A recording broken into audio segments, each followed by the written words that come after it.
of human rights and religious freedoms in India.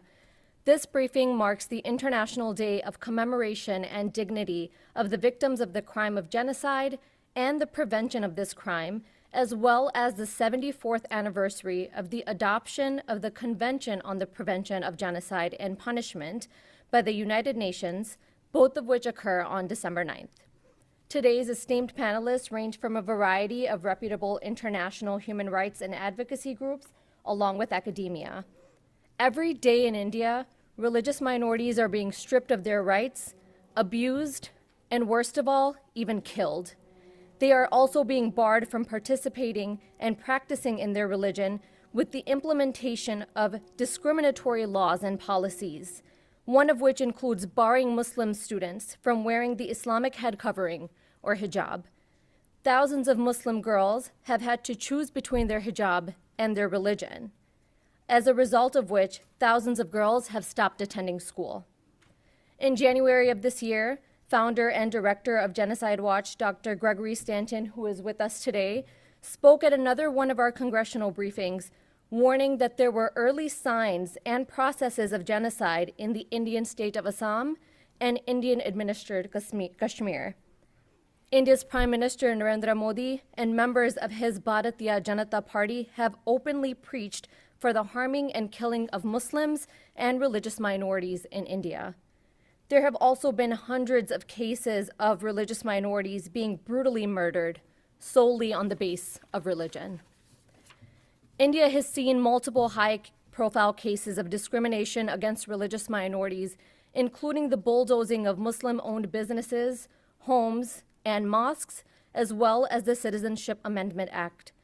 This act grants citizenship to religious minorities, excluding Muslims. Our panelists today will share a wealth of information on the state of India and where it is headed, and the actions that we can all take to defend human rights and religious freedoms in India. Without further ado, I will hand it over to Ms. Nadine Maenza. She is a policy expert with more than 2 decades of experience as an advocate for working families and a champion for international religious freedom. She previously served 4 years on the U.S. Commission of International Religious Freedom, serving 2 years as vice chair and 2 years as its chair. Previously, she was chairman of Hardwired Global, an organization working to stop religious oppression around the world. Nadine. Thank you so much. Thank you. And good afternoon. As you heard, my name is Nadine Maenza, and I'm the president of the USCIRF Secretariat, and also, as you heard, the former chair of the U.S. Commission on International Religious Freedom, or USCIRF. When I was its chair earlier this year, USCIRF recommended that India be listed as a country of particular concern for the 3rd year in a row. I could take a full hour detailing just how dangerous the situation has become for religious minorities, and especially Muslims in India, who make up only 14% of the population in an increasingly Hindu nationalist state. But to summarize, Muslim men face the threat of being publicly beaten and lynched to death by Hindu extremist mobs. Muslim women face sexual harassment and threats of rape. In one state, women are forced to remove their hijabs if they want to go to school, as you just heard. Muslim-owned homes and businesses are bulldozed when they defend themselves from mobs and when they exercise their right to dissent. Mosques are threatened by Hindu extremist groups with arson, vandalism, and demolition. Indian courts often side with the Hindu nationalists in their quest to take over these mosques and convert them into temples by force. And anti-Muslim hate speech has become normalized to the point where calling for violence against Muslims will be met with praise and support from the general public, as well as from members of the Prime Minister Modi's ruling BJP party. This includes ongoing calls for genocide of hundreds of millions of Muslims. All this information was contained in the USCIRF report released in April. And yet, last week, the State Department did not include India on its countries of particular concern. This is disappointing and frankly unacceptable on many counts. USCIRF's current chair, Nuri Turkel, stated that, quote, "There is no justification for the State Department's failure to recognize India as an egregious violator of religious freedom, as it clearly meets the legal standards for designation as a CPC." He also said that, quote, USCIRF is tremendously disappointed that the Secretary of State did not implement our recommendations and recognize the severity of the religious freedom violations that both USCIRF and even the State Department's own report have documented in India. As a strong proponent of democracy, the United States should be leading the international conversation that is beginning to take place surrounding India. Human rights organizations across the globe have been raising alarm bells for years, warning that India is backsliding on the very foundations of democracy. During the United Nations Universal Periodic Review of India in November, several nations, including the U.S., had strong words for the Indian government, urging them to repeal or amend anti-minority legislation, address religious violence, protect civic spaces, and protect vulnerable minorities. Just months ago, UN Special Rapporteur for Minority Rights said that, quote, nothing short of an international investigative mechanism, as has been done by the UN Security Council and Human Rights Council for countries such as Syria, Myanmar, Sri Lanka, and Ethiopia, may be necessary to reverse the trend of violence against minorities in India. I cannot emphasize enough how far past time it is for officials in the State Department and the U.S. government as a whole to stop skirting around the issue of persecution of religious minorities in India. India is our ally, and just as important, it is the world's largest democracy. And the systematic persecution of 200 million religious minorities in a democracy is simply unacceptable. So I'm so glad that you could be here today as we have this conversation with really an esteemed panelist of experts who I'm really looking forward to hearing from myself. So we're going to jump right in with our first speaker, who's going to be Dr. Ather Zia. Is an associate professor of anthropology at the University of Northern Colorado. She's the author of Resisting Disappearances, Military Occupation and Women's Activism in Kashmir, which won the 2020 Gloria Antalgioa, not sure if I got that right, Honorable Mention Award, the 2021 Public Anthropologist Award, the Advocate of the Year Award 2021, and the 2021 Rosaldo Book Prize, Honorable Mention. She's the founder-editor of Kashmir Lit and has been co-founder of Critical Kashmir Studies Collective, an interdisciplinary network of scholars working on the Kashmir region. Thanks so much, Ather. Looking forward to it.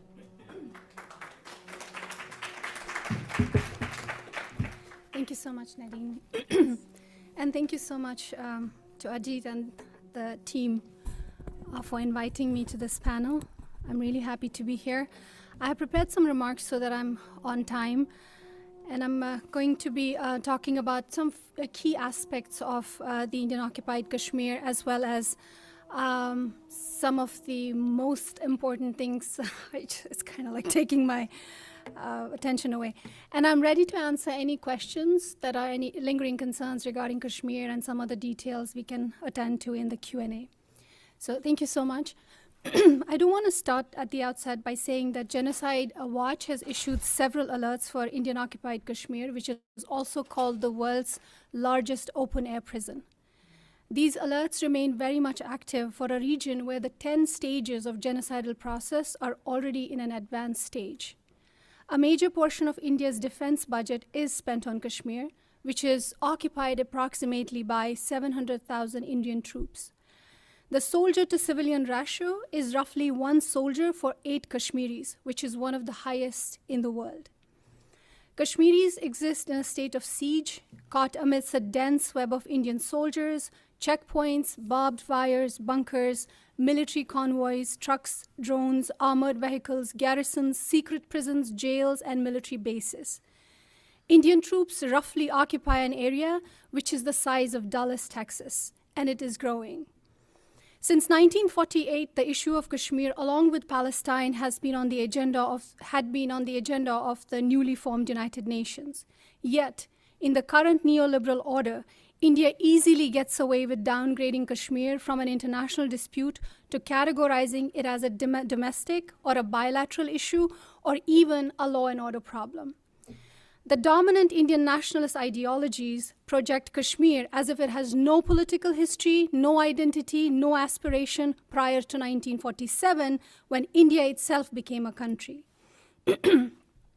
The Kashmiri people's demand for the UN-mandated right to self-determination is treated as a deviance. Their resistance is criminalized as rank terrorism. By 1989, the Indian-occupied Kashmir was festering as a full-fledged terminal colonial situation. Then the popular armed insurrection also began in that year. India imposed the Armed Forces Special Powers Act, giving its military and paramilitary, including police, militia, and vigilante groups, the authority to act with impunity sans any accountability. The Indian forces have sweeping powers to make arbitrary arrests and detentions, carry out extrajudicial executions, and shoot to kill on mere suspicion. The Indian government hails this Special Powers Act as key to their troops operating in Kashmir, thus admitting their inability to curb Kashmiri resistance without violating their human rights.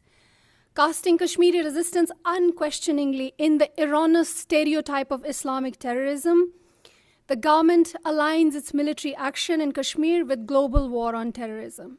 This has enabled India to carry out gross human rights violations in full glare of global community while propagating its settler colonial policies without criticism. Since 1989, over 100,000 Kashmiris, both combatants and non-combatants, have been killed by the Indian forces. There are 10,000 plus enforced disappearances. Rape is deployed as a weapon of war, mass incarceration, and injuries like world's first mass blindings have been used to repress Kashmiri resistance. The Indian judicial structures do not consider the violations committed in Kashmir in light of relevant international humanitarian law, that is the Geneva Conventions, the additional protocols, or the international criminal law. India has not legislated on crimes of genocide, crimes against humanity, and war crimes. India's own domestic laws do not criminalize any type of human rights violations that they're committing in Kashmir, ranging from enforced disappearances, torture, rapes, to mass blindings. Even though militancy is at its lowest since it was in the 1990s, there is incredibly high number of casualties of these combatants. Their killing is a standard operating procedure. The law in Kashmir exists, but only as a tool of Indian state's neo-colonial terrorism in Kashmir. In August 2019, the government of India's impunity in Kashmir became spectacular.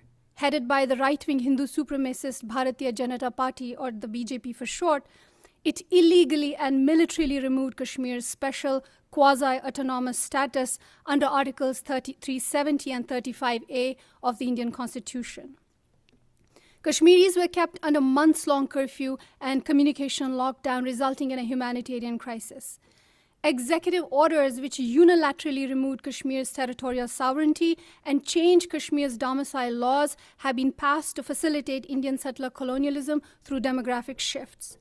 The dispossession of indigenous Kashmiris, with unemployment amongst them rising to a record above 48%, and extractive exploitation of natural resources have become the hallmarks of neo-colonial de-development in Kashmir. The widespread xenophobia and Islamophobia fueled by Hindu supremacy and ethno-nationalism are also key to understanding the removal of Kashmir's autonomy.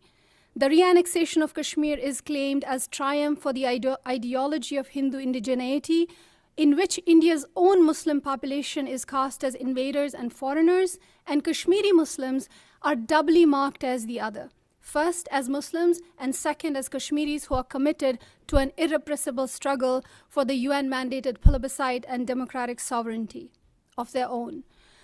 Hindu nationalists openly celebrated the military action on Kashmir as a historic step towards establishing Hindu Rashtra, or Hindu nation. An Indian actor and a prominent BJP supporter tweeted ominously, calling it "Kashmir solution has begun." The similarity with the final solution was not lost on Muslim Kashmiris who were facing a brutal siege. This is when Genocide Watch issued one of its alerts in 2019. The fetishization of Kashmir, its land and its people, especially Kashmiri women, and perceiving them as spoils of war became a public sport in social media, the entertainment industry, and TV channels, revealing India's colonial mentality. The growing atmosphere of communal hate and discriminatory policies at all political and economic and cultural levels, which are marginalizing Kashmiri Muslims, have created conditions for internecine rivalries. In the wake of discriminatory policies pushing demographic shifts that are fanning communal strife, the Kashmiri Pandits, the Muslim collaborators of India, and Indian migrant workers who have long been in the region are becoming collateral damage in renewed militant attacks. The two pillars of any democratic society, namely the human rights defenders and the press, are both under crippling attack. Strict censorship has been a historical reality in Kashmir, but now the government of India has institutionalized and legalized it through a new media law that was passed in 2020. Any report that shows India in a negative light is essentially criminalized. Journalists are increasingly incarcerated, beaten, humiliated, and harassed for mere reporting. Just yesterday, as I was coming here on December 6th, one more senior journalist joined the growing list of incarcerated scribes. The criminalization of human rights activism is manifested in the incarceration of the internationally reputed and award-winning activist Khurram Parvez, who is also the president of Philippines-based Asian Federation Against Voluntary Disappearances. The number of Kashmiris as political prisoners, which was already high, is growing. The detentions are also marked by custodial death of key resistance leaders, including Sayyid Ali Gilani. There has been a pattern of selective and shallow solidarity where protecting human rights is limited to curbing Indian military violence. This pattern must change. While it's crucial to stop human rights abuses in Kashmir, it is vital to recognize that India does not commit violations in a vacuum. These abuses are a singular result of India's disproportionate aggression against Kashmiris demanding their right to self-determination, which is a foremost human right. Despite India taking umbrage, international watchdogs, including United Nations Human Rights Commission, Amnesty International, and Human Rights Watch, amongst others, have consistently reported on the urgency of resolving Kashmir issue, which is also the region is also a nuclear flashpoint.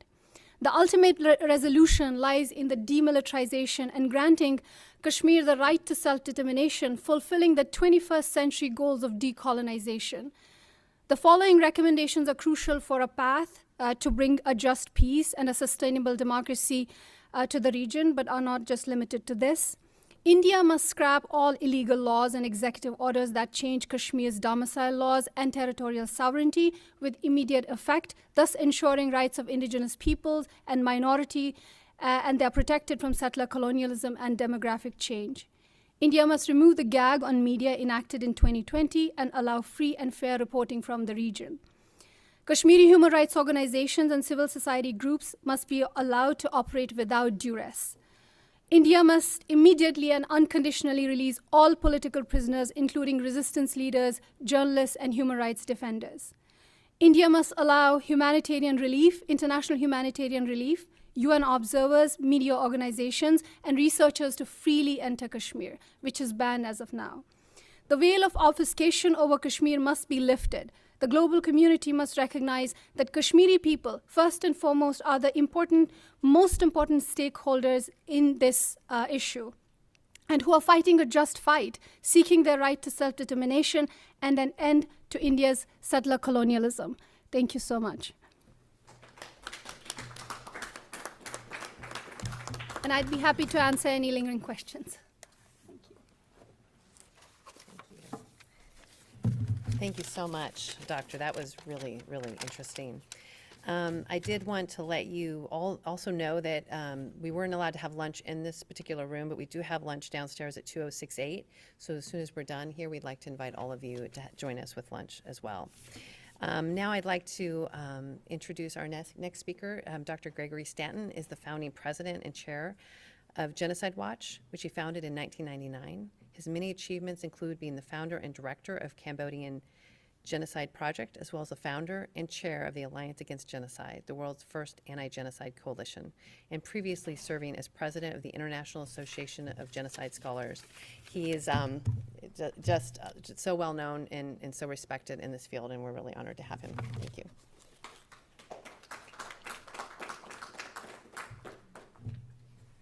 Well, thank you, Nadine. It is an honor to be here among all of you and all of you who believe in liberty in India. And we have some people with real courage. I know Nadine has it. She goes up there to northern Syria when the ISIS and Turks and everybody else seem to be bombing the area. Anyway, she also goes and visits one of my dear friends who was my son's best friend in junior high. Anyway, I want to just talk about the Genocide Convention and how it applies here, because we are here to celebrate the passage of the Genocide Convention in 1948.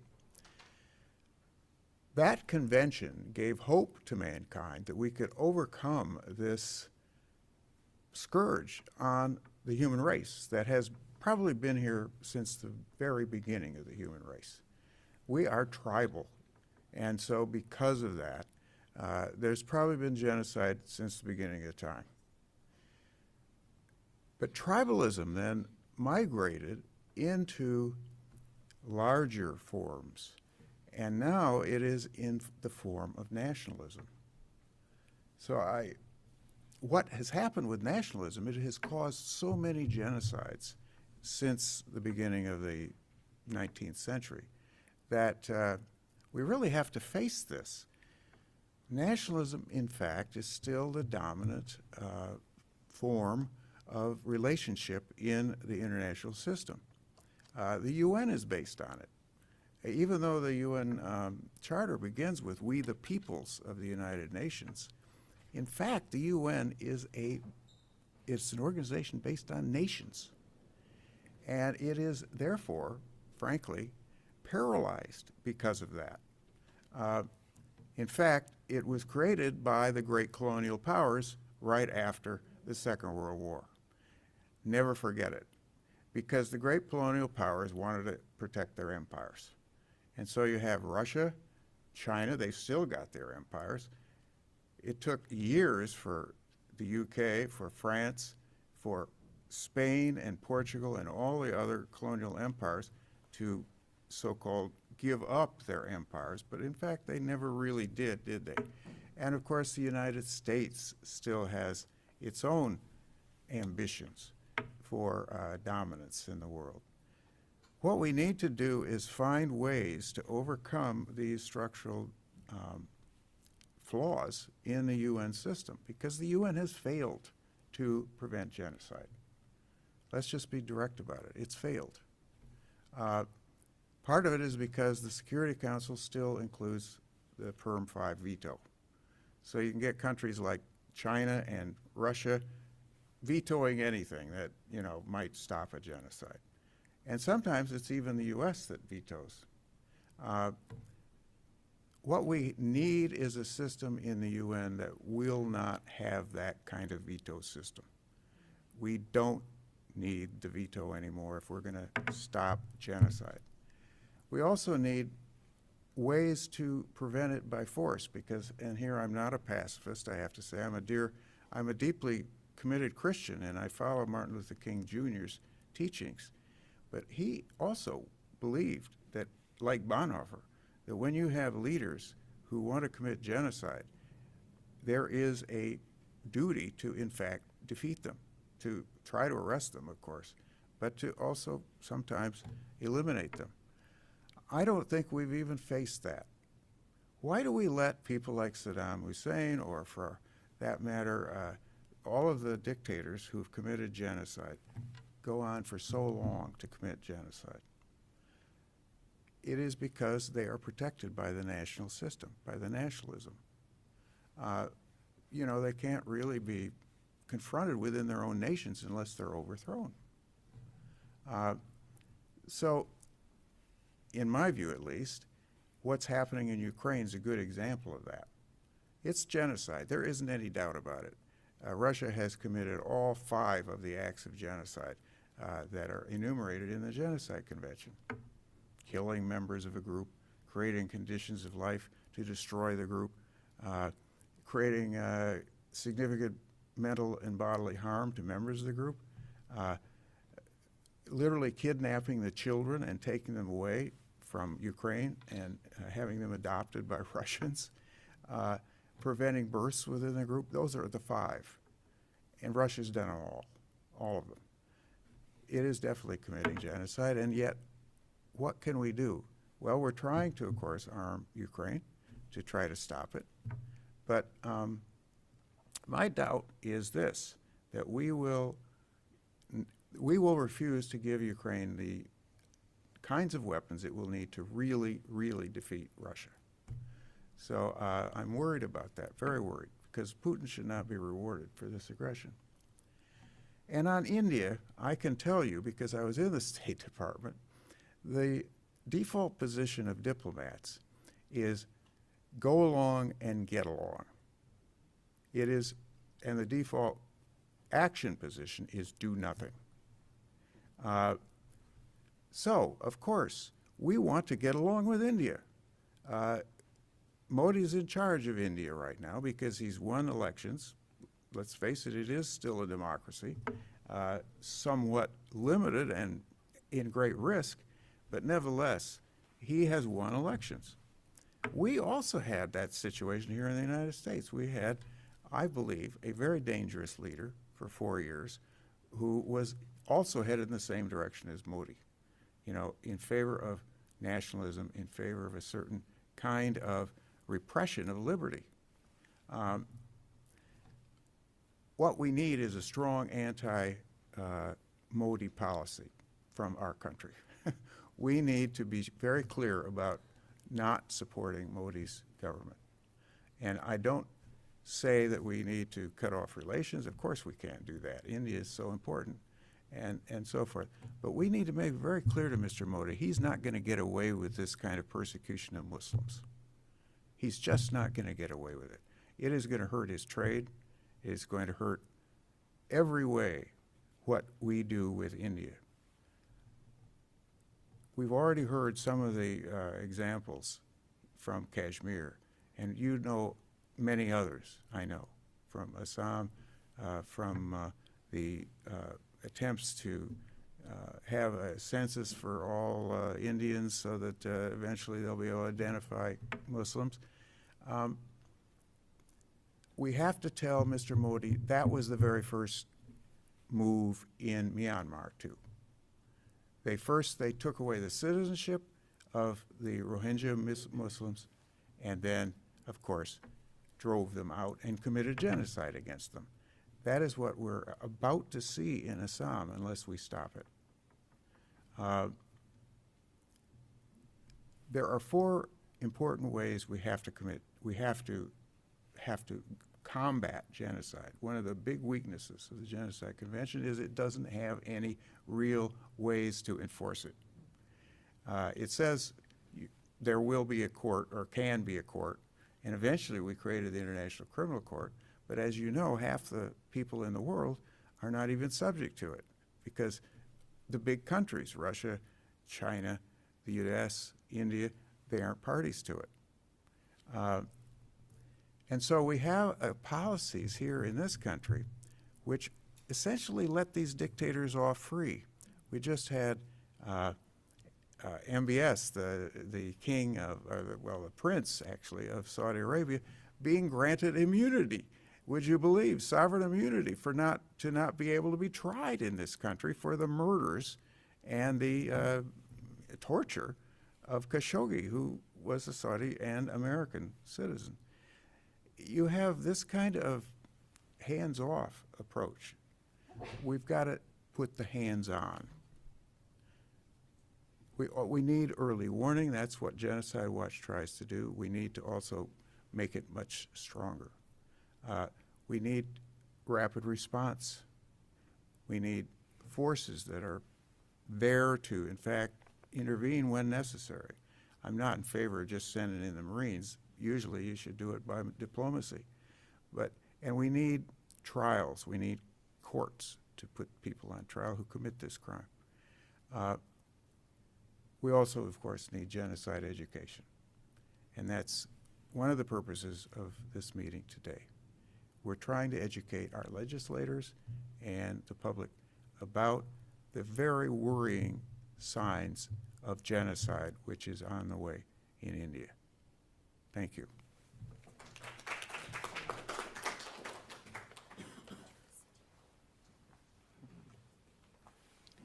Thank you so much, Dr. Stanton, for that sobering remarks. We appreciate it. Next, we're going to go to Sunita Viswanath, the excited to have you here. She's Executive Director of Hindus for Human Rights, an organization that advocates for pluralism, civil and human rights in South Asia and North America. She's also co-founder and board member of Sahana, Coalition of Progressive Hindus, as well as co-founder and board member of Women for Afghan Women. We're looking forward to hearing from you.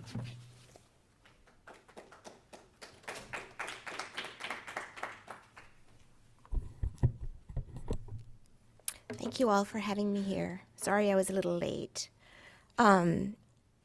Today is very solemn. I'm feeling very solemn. Yesterday was the 30th anniversary of the demolition of a medieval mosque in Ayodhya, India, by rabid Hindu extremists.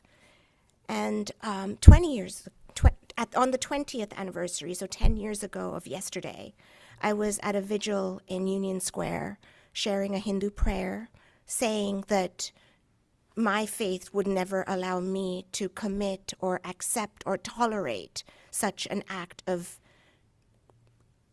just abomination, it's just a horrific act. And this act was committed by people of my faith, Hindus, and people from my family, extended family, and community are not up in arms about this. That was 10 years ago. Modi hadn't even become prime minister yet. When I think of what has happened in the decade past, we have been descending into a hell of Hindutva. And I couldn't have, on that day 10 years ago, even imagined where we are today. And so I'm glad to be here, but I hope to add to the somber notes here. It is an emergency. And you are all staffers, I think, of various elected officials. And really, if you could hear these voices, hear these brave voices speaking truth to power. And remember, when you meet a Hindu American Foundation or any other Hindu organization in this country that is telling you positive news out of India, please remember that they do not represent all Hindus. So I represent the Hindu community on this panel, and the organization that I founded, Hindus for Human Rights, stands resolutely against the toxic ideology of Hindu nationalism, or Hindutva, and my colleague Riya Chaudhary, Policy Director, is with us. Hindus for Human Rights provides an explicitly Hindu voice to fight against the rise of Hindu nationalism and supports minority communities across South Asia. I co-founded Hindus for Human Rights in 2019 in response to Prime Minister Narendra Modi's re-election. My co-founders and I realized very few, if any, Hindu American organizations were speaking out against India's democratic backsliding and rising majoritarianism. Since taking power in 2014, the Bharatiya Janata Party, the BJP-led Indian government, has overseen a rise in majoritarian vitriol in India. They have demonstrated over the better part of the last decade that it has absolutely no interest in curbing this toxicity. Instead, BJP leaders have encouraged violence against Muslims, Christians, and even Hindus. You have heard from my fellow panelists the level of extreme venom in India's society right now. But I will share something from the U.S. Holocaust Memorial Museum's Early Warning Project's most recent report. On Monday, the Early Warning Project released its updated rankings of countries likely to experience a new mass atrocity. India was ranked as the 8th likeliest country to experience mass violence, which is a downgrade from last year when the country was ranked 2nd. Is that good news, do you think? So I quote from that report. India has ranked in the top 15 highest risk countries since our 27-28 assessment, including its highest rank of 2nd last year. India's shift in rank from the 2nd to 8th rank can be most attributed to an improvement in the freedom of movement for men. Our interactive Change a Country's Risk Factors tool indicates that if this variable remained the same as last year, India would be ranked first in this year's assessment, with an 11% increase in risk. In short, minorities in India are facing some of the most dangerous conditions in the world. Much of this danger comes from mob violence and a virulent media environment. Mobs, often whipped into a frenzy by hateful disinformation and rampant bigotry on Indian cable news, attack churches and mosques, especially during holy days like Maundy Thursday or the month of Ramadan. While much of the hate and toxicity comes from community groups in India or the media, the Indian government has tipped the scales towards the toxic elements while arresting journalists, activists, academics who dare criticize Hindu nationalism. Through the use of anti-terror laws, the BJP-led government has locked up thousands of people, including 2,300 people in Kashmir alone. Public figures like Home Minister Amit Shah vilify Muslim refugees to justify the implementation of laws like the Citizenship Amendment Act, the National Population Registry, and Assam's National Register of Citizens. These laws seek to make Muslims refugees unwelcome in India and turn Muslim Indians into a stateless people. We will continue to talk about the state of minorities in India today. It will be hard for Congress or any outside powers to address the tears in India's social fabric. But members of Congress can and should make it clear that the American people do not want the U.S. to support an Indian government that seeks to persecute its minority communities. Congress must use its power of the purse and oversight powers to ensure that U.S. tax dollars are not enabling the Indian government and the Indian military to commit human rights violations. The State Department has noted that Indian security forces have committed egregious human rights violations, including enforced disappearances, torture, and extrajudicial killings.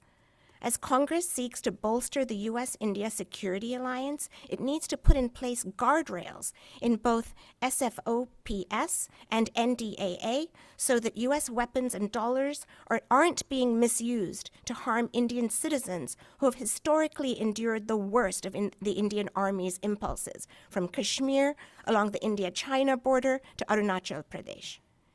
Include reporting requirements in these appropriations bills so that the Defense and State Departments have to provide human rights assessments to its partnerships with the Indian government. Hold potential weapons sales for review, as Chairman Meeks did when Israeli forces bombed a media tower in Gaza in 2021. Congress should hold hearings on the state of religious minorities, human rights, and democracy in India. Members should ask the executive government and President Biden hard questions in public and private about why it has not implemented the global Magnitsky sanctions against individuals guilty of human rights violations, or designated Indian government officials like Chief Minister Yogi Adityanath as individuals of particular concern.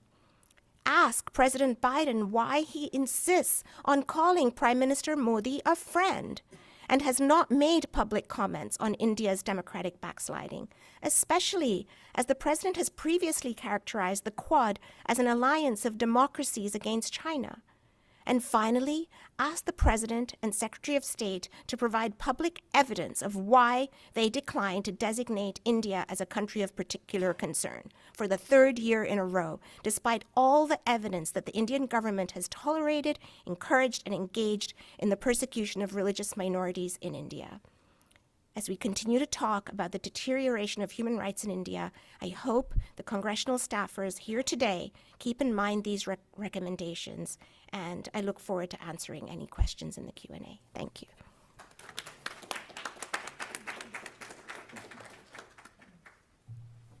Thank you so much for your remarks. Really interesting. And now I'm looking forward to hearing from USCIRF Commissioner Dave Curry. He's also the president of Open Doors, has been to India, has some good history there, and I'm looking forward to his remarks. Thank you.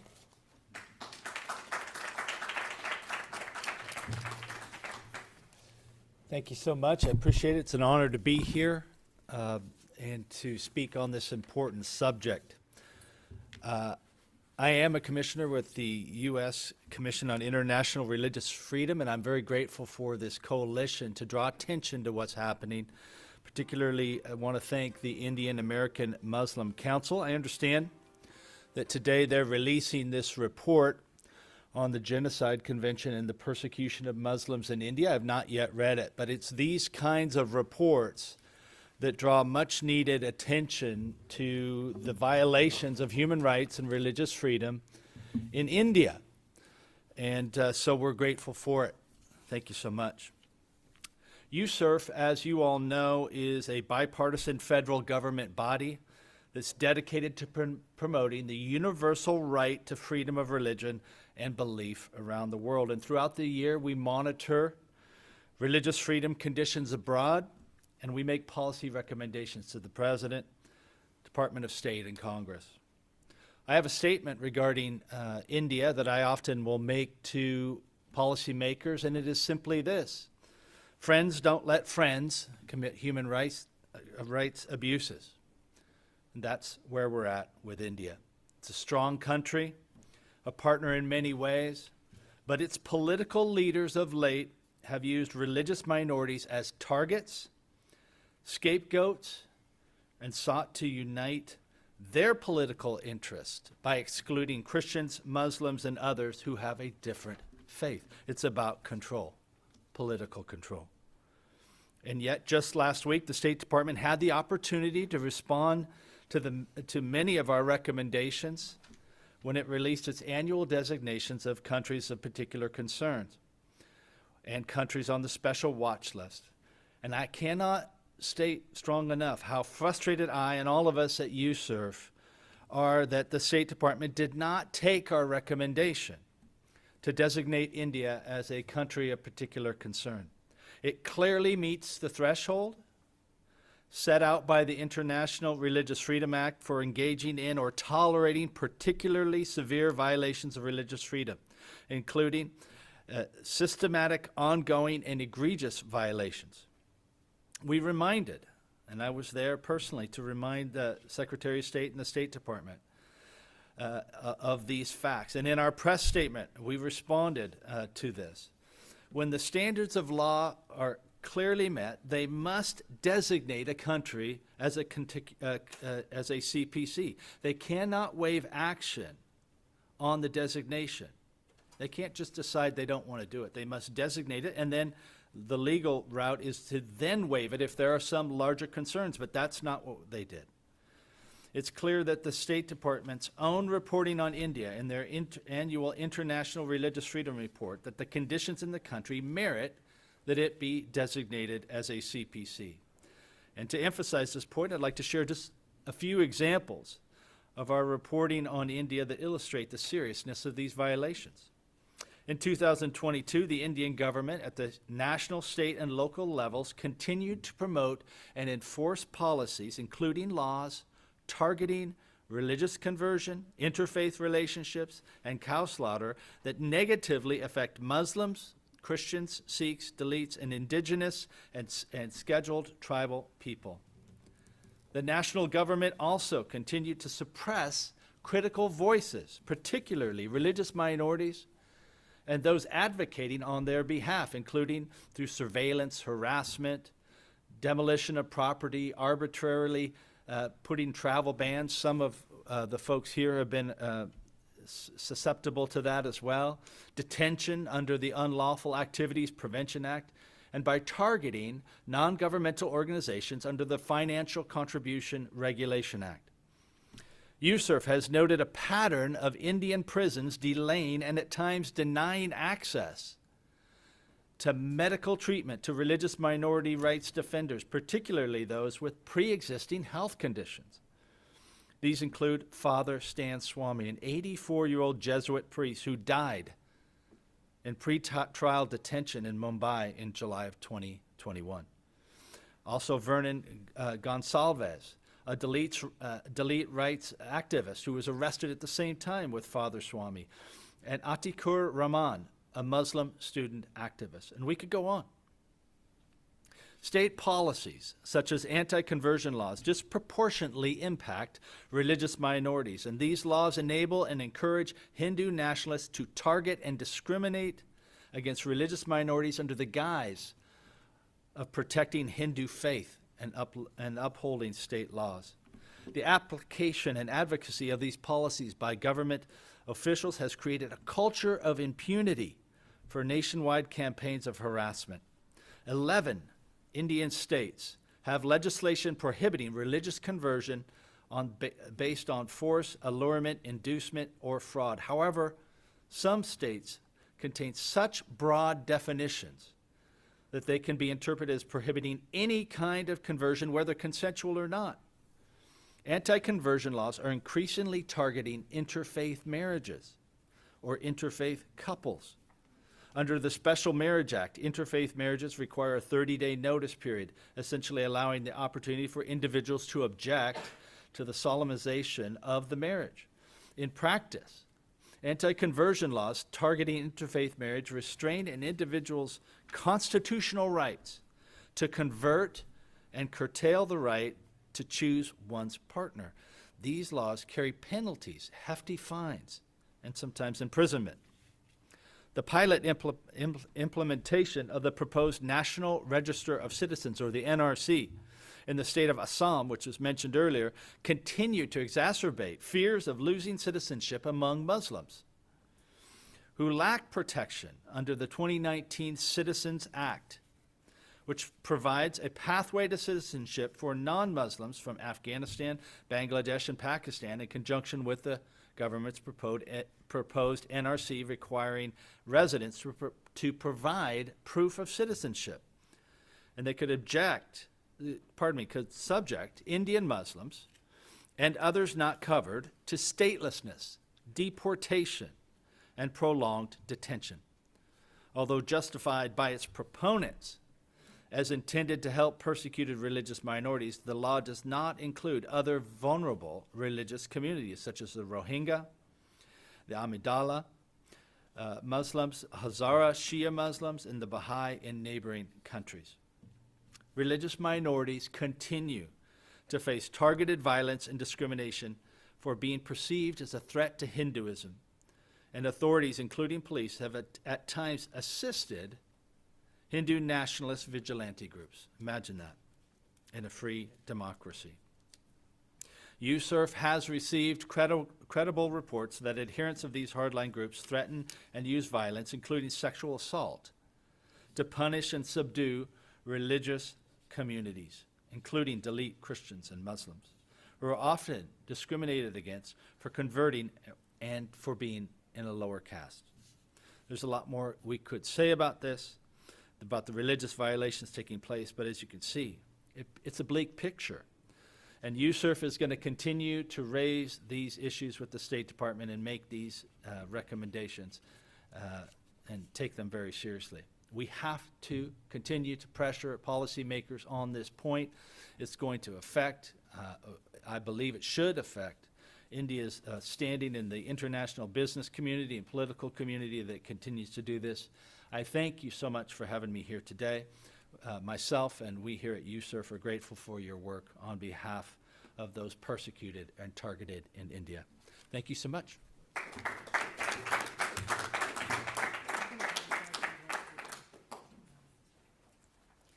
I want to say thank you so much for, as I always expect from USCIRF, to be able to present some hearty remarks with some important statements.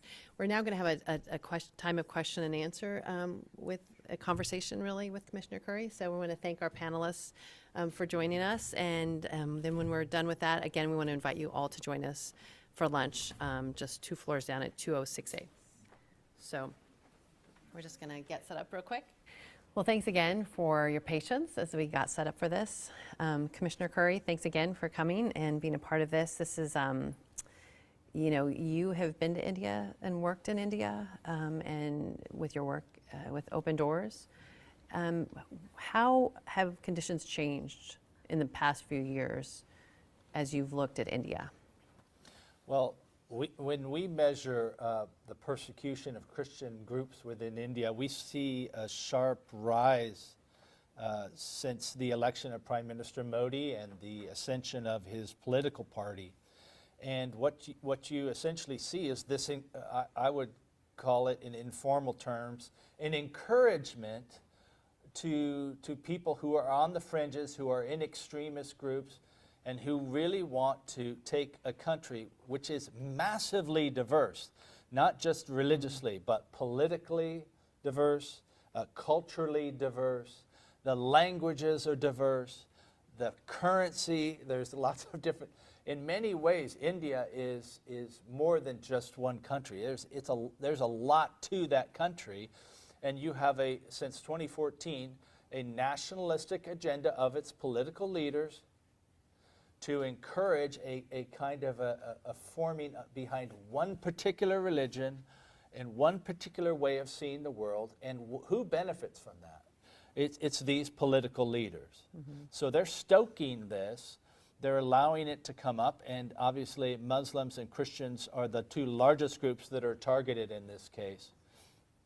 So that's what we've seen, is this massive rise in violence, which and vigilantism and all of the things that were detailed earlier as a political agenda, and it's discouraging.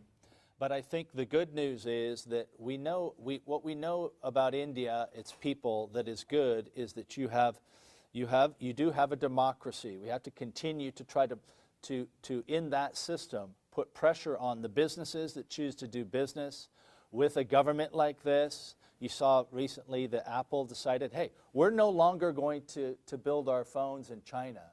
And they're looking around saying, where can we do that?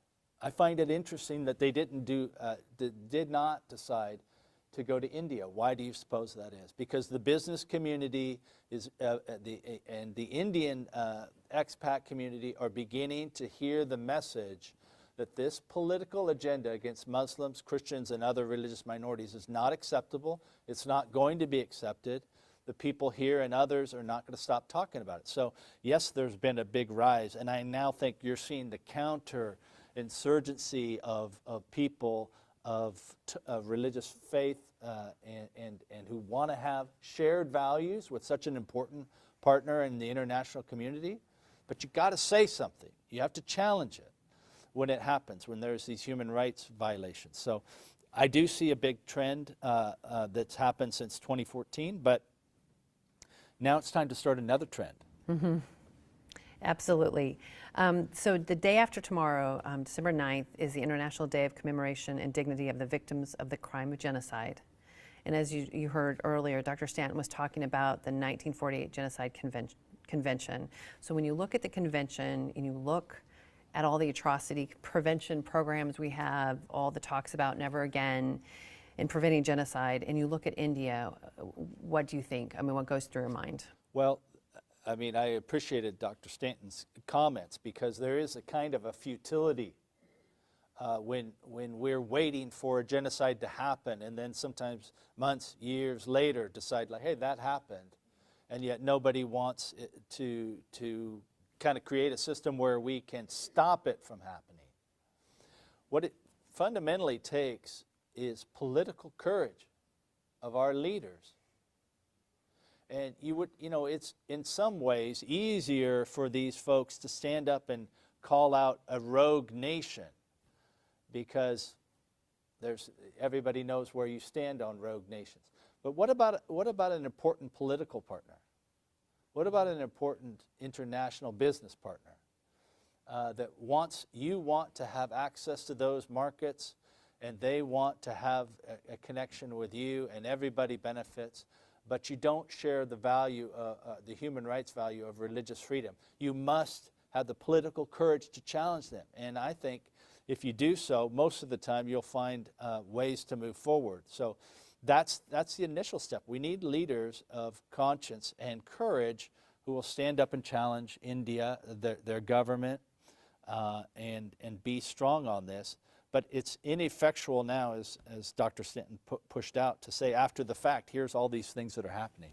Right, and you make some really good points. And, so a lot of the excuse is India is an important ally.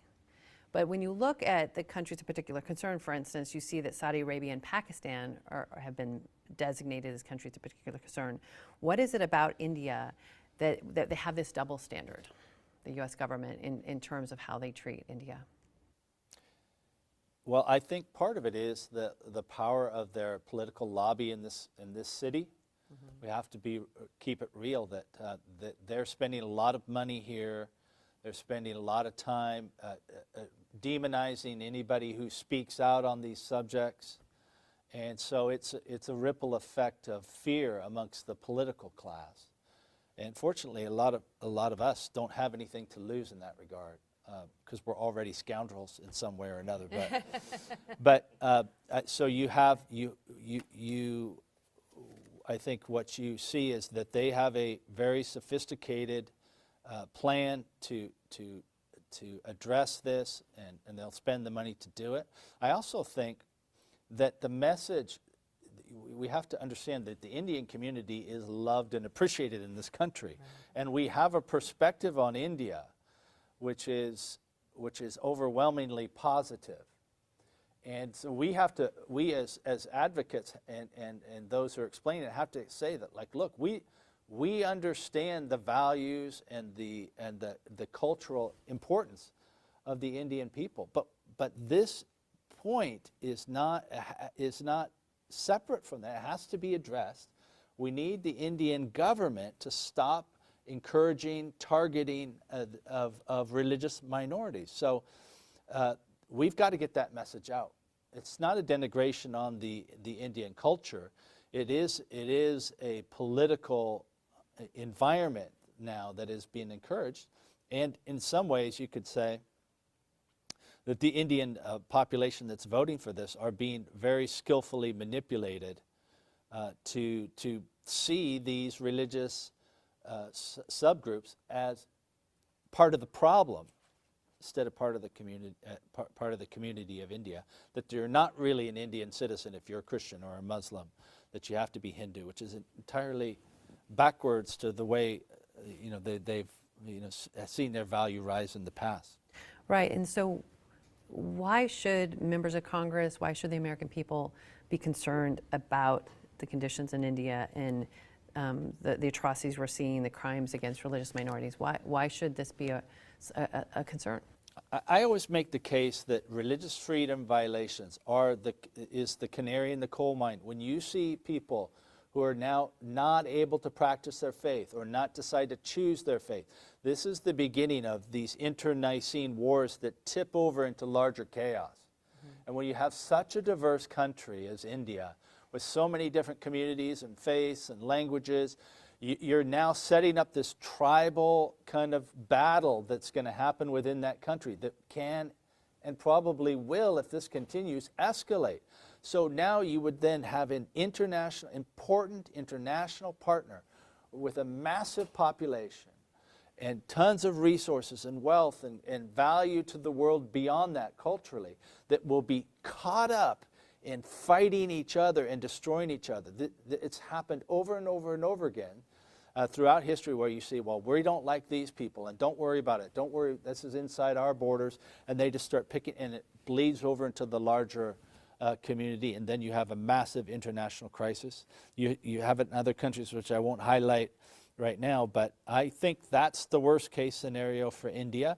The midterm or short-term scenario is that people lose confidence in the Indian government's ability to keep their promises, because we believe that India is an important partner. Everybody would say yes, they'd nod their heads.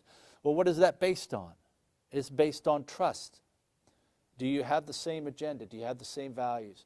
And then all the cultural differences then add value. But if you don't know what truth is, if you don't know what right and wrong is, as it relates to human rights, on what basis is any agreement you make? The whole system breaks down.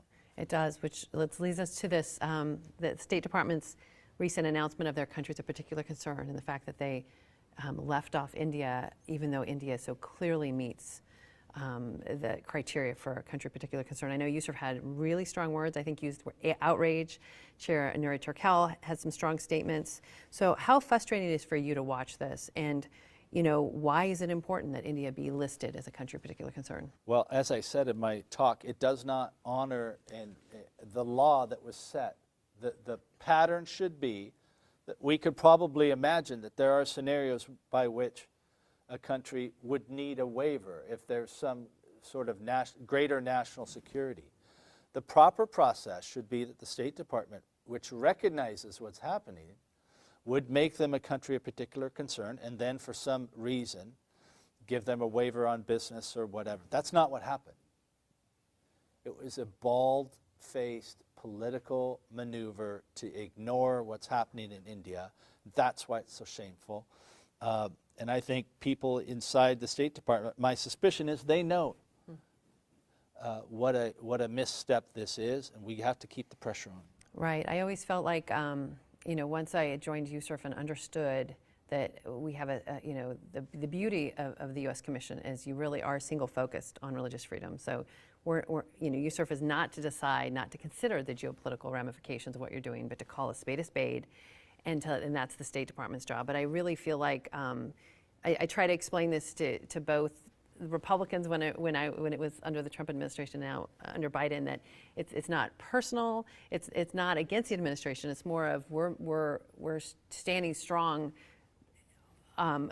against human rights violations, religious freedom violations, and by doing that, it's actually giving cover to the administration, so they can actually sit at the table with those countries and say, "Boy, we're getting a whole lot of pressure. Why is this happening? You need to change this." And so, actually, what happens is when we speak out, is it helps the administration to be able to be stronger with these countries. So it really depends on how you look at it. But I found that to be the case, and in my interactions with officials at the State Department. As harsh as I've been on several of the countries I've been working on, I almost always get a high five. So it's not like a please stop talking about it, because they're in a very difficult situation. They're trying to thread a lot of needles at the same time. And human rights and religious freedom could so often be pushed aside, but we know that there can't be the kind of peace that will bring prosperity and that is better for the U.S. Unless these conditions continue, for sure. And so I really appreciate your service at USCIRF in continuing that tradition of speaking the truth, regardless of how it may fit into the U.S. agenda, because that's so important that we continue to do that. We have over here some of the prisoners of conscience here, and I just want to mention that USCIRF has done just a wonderful job highlighting prisoners, and has the Forbes list now that keeps track of all the different prisoners. And you mentioned, I know, even the prisoners in your own remarks.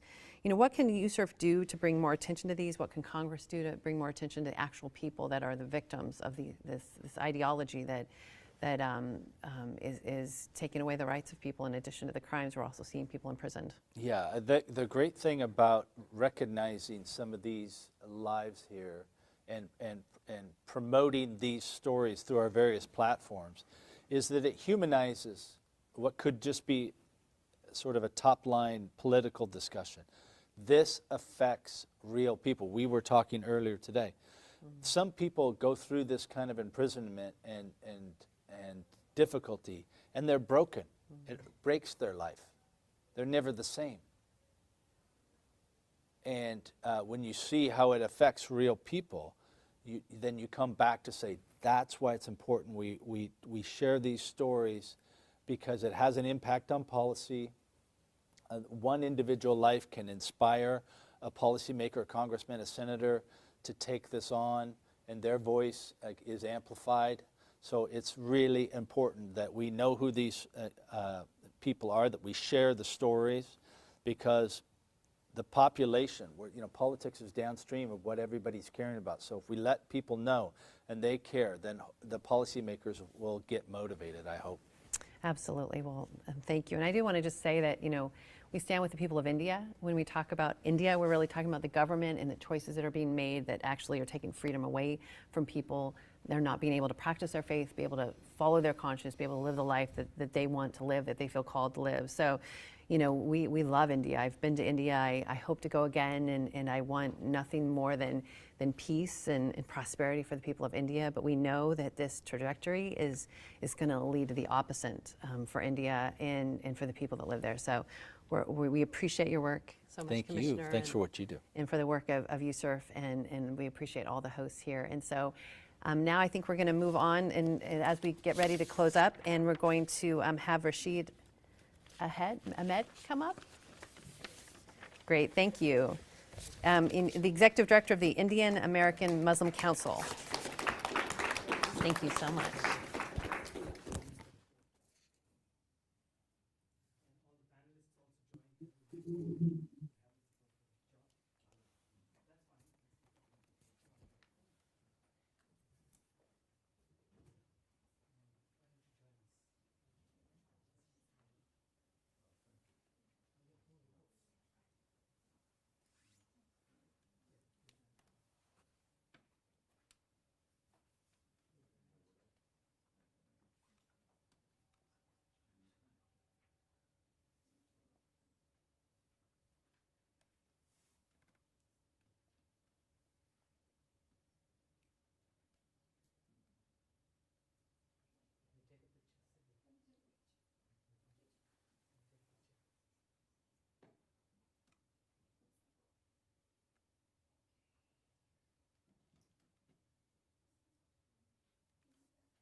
Thank you, everybody, for taking your time and joining this hearing, the release of our genocide report.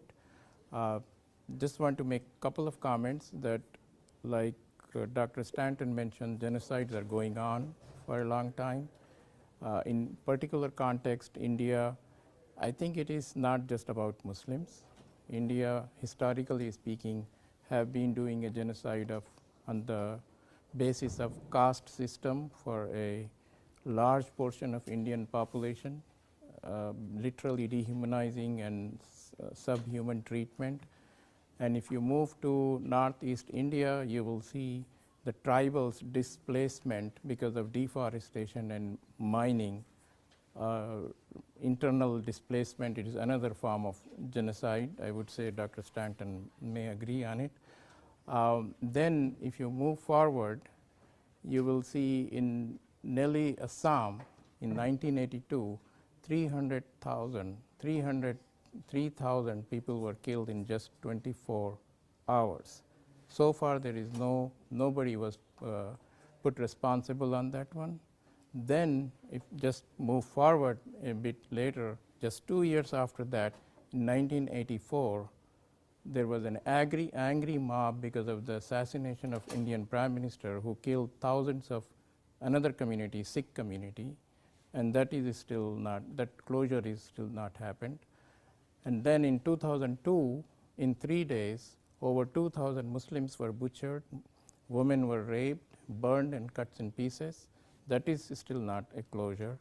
And then, as Sunita mentioned, 1992, a medieval mosque was just demolished just because it was a mosque, and as a start of another kind of genocide. And after that, around 300 mosques have been demolished on one pretense, on other pretense, and they have over 3,000 mosques listed that they want to be demolished or replaced with the temples. So genocide of Muslims has now basically, I'm afraid, becoming a normalized one. Alerts after alerts from Genocide Watch and reports after report on genocide. I'm afraid this is becoming normalized. People are listening and that moving on. So I think it is not just about Muslims in India. It's about everybody in India. If the house burns down, it's not just Muslims, but everybody in it will suffer and burn down. So it's not about just Muslims. Let's not only worry about saving Muslims. I submit that let's worry about saving India itself. Thank you.